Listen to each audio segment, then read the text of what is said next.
یعنی بائیں ہاتھ میں اور دائیں ہاتھ میں صرف 7.5 فٹ کا فاصلہ ہے.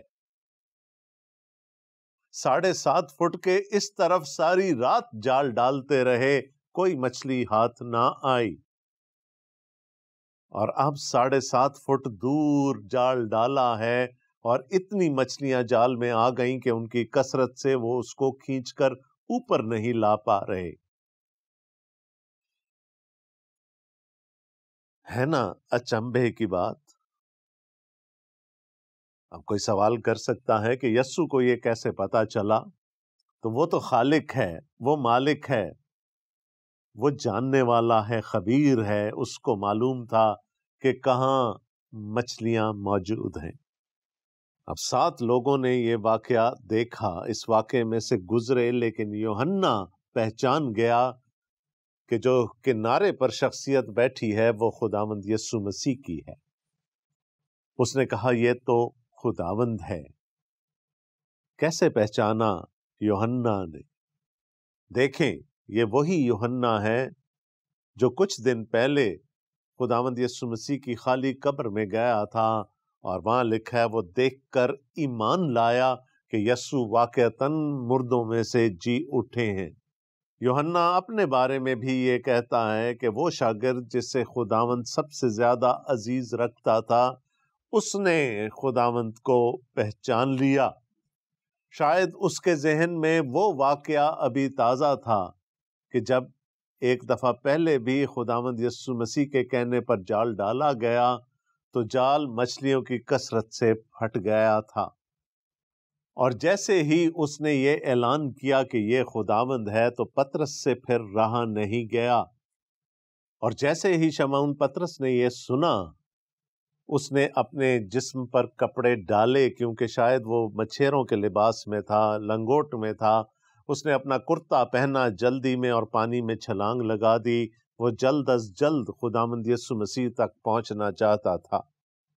باقی شاگرد چھوٹی کشتیوں میں اس جال کو کھینچتے ہوئے ساحل تک لے کر آئے، اور لکھا ہے کہ کوئی بہت زیادہ فاصلہ نہیں تھا، تقریباً 200 ہاتھ کا فاصلہ تھا. اور اس سارے وقت میں جب وہ یہ سب کچھ کر رہے تھے تو خداوند یسوع مسیح نے وہاں پر آگ جلائی اور مچھلیاں سیکنے لگا. یاد رہے یہ وہ مچھلیاں نہیں ہیں جو شاگردوں نے پکڑی ہیں، یہ وہ مچھلیاں ہیں جو مچھلیوں کے خالق نے خود مہیا کی ہیں. اس کو معلوم تھا کہ اس کے شاگرد ساری رات پانی میں رہے ہیں، بھوکے ہوں گے، تو اس نے ان کے آنے سے پہلے ہی مچھلی پکانی شروع کر دی. لکھا ہے جس وقت کنارے پر اترے تو انہوں نے کوئلوں کی آگ اور اس پر مچھلی رکھی ہوئی اور روٹی دیکھی. یسوع نے ان سے کہا جو مچھلیاں تم نے ابھی پکڑی ہیں ان میں سے کچھ لاؤ. شمعون پطرس نے چڑھ کر 153 بڑی مچھلیوں سے بھرا ہوا جال کنارے پر کھینچا، مگر باوجود مچھلیوں کی کثرت کے جال نہ پھٹا. یسوع نے ان سے کہا آؤ کھانا کھا لو، اور شاگردوں میں سے کسی کو جرأت نہ ہوئی کہ اس سے پوچھتا کہ تو کون ہے، کیونکہ وہ جانتے تھے کہ خداوند ہی ہے. یسوع آیا اور روٹی لے کر انہیں دی، اسی طرح مچھلی بھی دی. یسوع مردوں میں سے جی اٹھنے کے بعد یہ تیسری بار شاگردوں پر ظاہر ہوا. بڑی حیرت کی بات ہے کہ ان شاگردوں میں سے کسی میں یہ ہوش تھا کہ وہ مچھلیاں گن لے. سامنے خداوند بیٹھے ہیں تو بھی لکھا ہے شمعون پطرس مچھلیاں گننے لگا، اور شاید اپنی عادت سے مجبور ہو کر گننے لگا، کیونکہ مچیرے اپنی مچھلیوں کا ریکارڈ رکھا کرتے تھے، ان کو گنا کرتے تھے، کیونکہ ان کو وہ مچھلیاں لے جا کر بازار میں فروخت کرنا ہوتی تھی. 153 مچھلیاں. اب بہت سارے لوگوں نے اس پر بہت سی تحقیق کی ہے کہ 153 ہی کیوں. شاید اس کا جواب ہمارے پاس نہیں ہے، اور یقیناً نہیں ہے. جیروم جو اوائل کلیسیا میں بائبل کے مفسر تھے، انہوں نے یہ بتایا کہ اس وقت تک یعنی پہلی صدی عیسوی تک مچھلیوں کی 153 قسمیں دریافت ہو چکی تھیں، اور شاید ان کو خداوند یسوع مسیح یہ پیغام دینا چاہتے تھے کہ ان میں وہ مچھلیاں بھی ہیں جو اس جھیل کی نہیں ہیں، یہ مچھلیاں میری قدرت سے تمہارے جال میں آئی ہیں۔ اور پھر ہم نے دیکھا کہ کس طرح سے حسب عادت اور حسب دستور خداوند یسوع مسیح ان کو لے کر دسترخوان پر بیٹھ گئے اور ان کو مچھلی اور روٹی کھانے کو دی۔ اب اس کے بعد اصل واقعہ شروع ہوتا ہے۔ 15ویں آیت میں لکھا ہے، اور جب کھانا کھا چکے تو یسوع نے شمعون پطرس سے کہا، اے شمعون یوحنا کے بیٹے، کیا تو ان سے زیادہ مجھ سے محبت رکھتا ہے؟ باقی شاگردوں کی موجودگی میں خداوند یسوع مسیح نے پطرس سے سوال کیا، کیا تو ان سے، کن سے، یہ ہمیں نہیں بتایا گیا، لیکن ہم چند اندازے ضرور لگا سکتے ہیں۔ شاید وہ باقی 6 شاگرد جو وہاں بیٹھے تھے، خداوند یسوع مسیح نے پطرس سے پوچھا، کیا تو ان سے زیادہ مجھ سے محبت رکھتا ہے؟ اور یہ بات ماننے کے قابل بھی ہے، کیونکہ پطرس اس سے پہلے یہ اعلان کر چکا تھا کہ اے خداوند، چاہے باقی سب پراگندہ ہو جائیں، تجھے چھوڑ جائیں، میں تجھے نہیں چھوڑ کر جاؤں گا، تو مجھے نہیں جانتا۔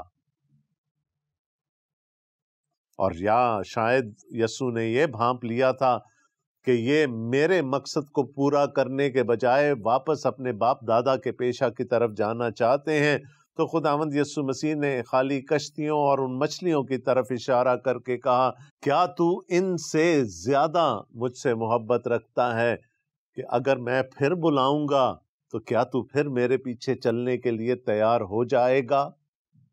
ایک بار پہلے میں نے تجھے بلایا تھا اور تو اپنے باپ کی کشتیاں اور مزدوروں کو چھوڑ کر میرے پیچھے ہو لیا تھا، اب اگر مجھے پھر تیری ضرورت پڑی تو کیا تو مجھ سے اتنی محبت رکھتا ہے کہ اپنے پرانے پیشے کو یکسر چھوڑ کر پھر میرے پیچھے آ جائے گا؟ وجہ کوئی بھی ہو، لیکن سوال بڑا اہم تھا، کیا تو ان سے زیادہ مجھ سے محبت رکھتا ہے؟ اس نے اس سے کہا، خداوند تو جانتا ہی ہے کہ میں تجھے عزیز رکھتا ہوں۔ اس نے اس سے کہا، تو میرے برے چراں۔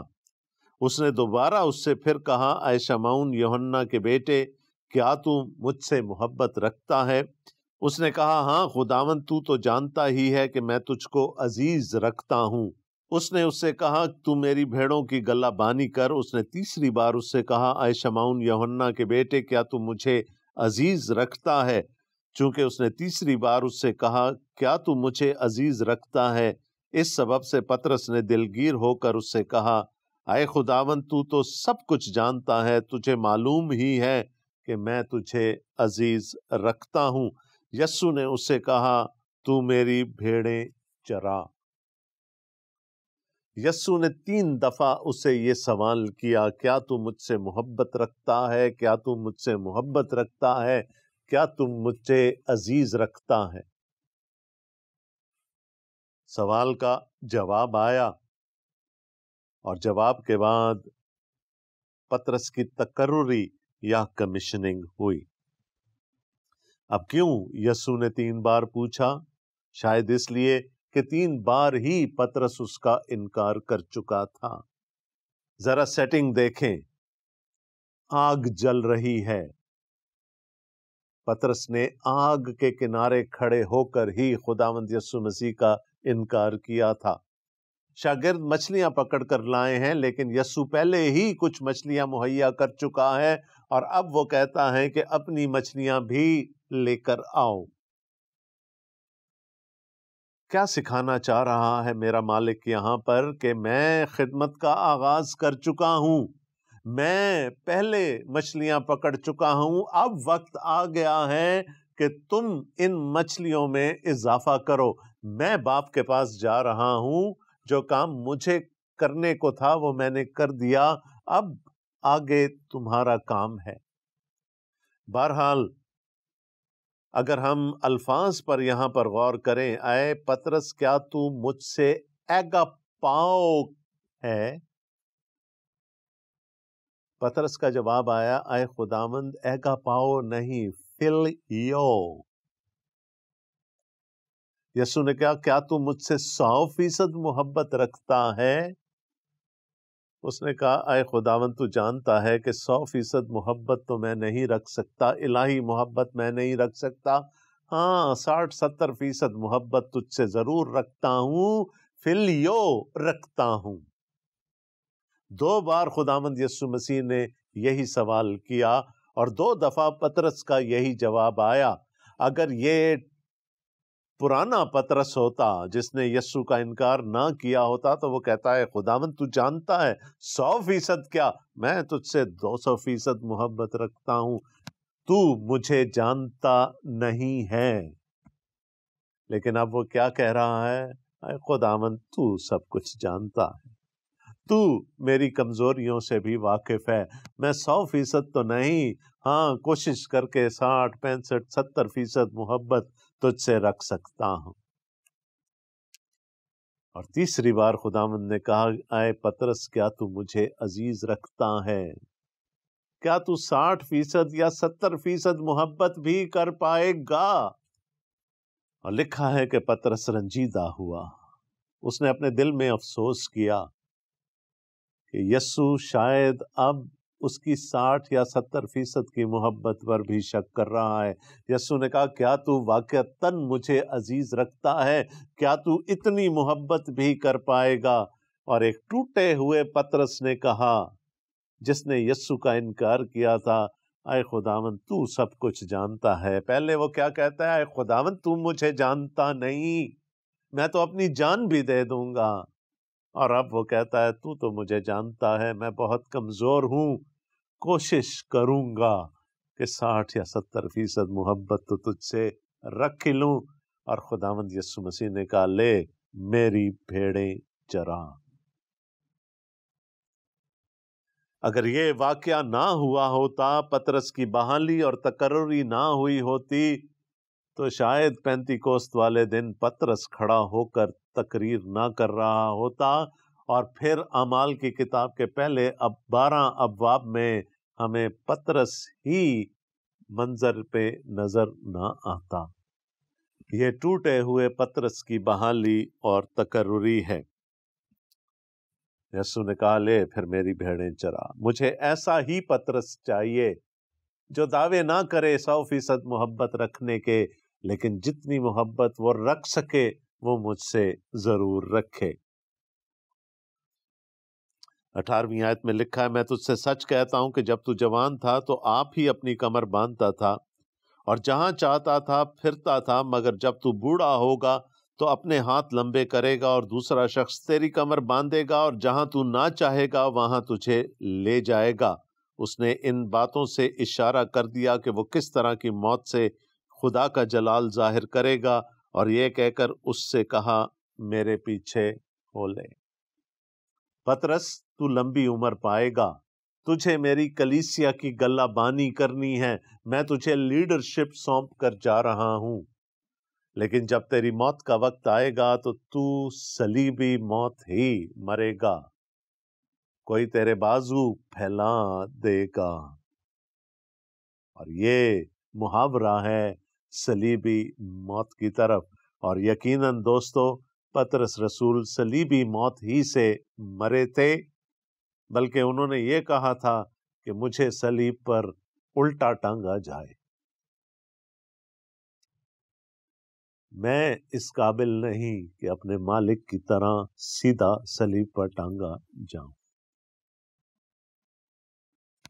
یسوع نے بتا دیا کہ پطرس کا مستقبل کیا ہوگا۔ 20ویں آیت میں لکھا ہے پطرس نے مڑ کر اس شاگرد کو پیچھے آتے دیکھا جس سے یسوع محبت رکھتا تھا اور جس نے شام کے کھانے کے وقت اس کے سینے کا سہارا لے کر پوچھا تھا کہ اے خداوند تیرا پکڑوانے والا کون ہے؟ پطرس نے اسے دیکھ کر یسوع سے کہا اے خداوند اس کا کیا حال ہوگا؟ یسوع نے اس سے کہا اگر میں چاہوں کہ یہ میرے آنے تک ٹھہرا رہے تو تجھ کو کیا، تو میرے پیچھے ہو لے۔ پس بھائیوں میں یہ بات مشہور ہو گئی کہ وہ شاگرد نہ مرے گا، لیکن یسوع نے اس سے یہ نہیں کہا تھا کہ یہ نہ مرے گا، بلکہ یہ کہ اگر میں چاہوں یہ میرے آنے تک ٹھہرا رہے تو تجھ کو کیا۔ یہ وہی شاگرد ہے جو ان باتوں کی گواہی دیتا ہے اور جس نے ان کو لکھا ہے، اور ہم جانتے ہیں کہ اس کی گواہی سچی ہے۔ اور بھی بہت سے کام ہیں جو یسوع نے کیے، اگر وہ جدا جدا لکھے جاتے تو میں سمجھتا ہوں کہ جو کتابیں لکھی جاتی ان کے لیے دنیا میں گنجائش نہ ہوتی۔ پطرس یوحنا سے بہت محبت رکھتا تھا، اور اس کا ثبوت یہ ہے کہ ہم نے ان دونوں کو خداوند یسوع مسیح کی قبر کی طرف ساتھ جاتے دیکھا، اور آگے اعمال کی کتاب میں بھی ہم ان کو ایک جگہ پر دیکھتے ہیں۔ جب پطرس کو یہ پتا چل گیا کہ وہ کون سی موت مرنے کو ہے، تو اس نے یوحنا کی طرف اشارہ کر کر خداوند یسوع مسیح سے پوچھا کہ اس کا مستقبل کیا ہوگا۔ یسوع نے کہا تجھے اس کے مستقبل سے سروکار نہیں ہونا چاہیے، میں نے تجھے تیری خدمت دے دی، تو اس کی فکر کر، یہ کیسی موت مرے گا یہ جاننا تیرے لیے ضروری نہیں، اور اگر میں چاہوں تو یہ میری دوسری آمد تک بھی زندہ رہ سکتا ہے۔ اور یوحنا خود ہی بتاتے ہیں کہ یہ بات مشہور ہو گئی کہ شاید میں نہیں مروں گا، لیکن یسوع نے یہ نہیں کہا تھا۔ یسوع نے تو سرسری ایک بات کر دی تھی کہ اگر میں چاہوں تو ایسا ہو سکتا ہے۔ پطرس اپنی خدمت پا چکا۔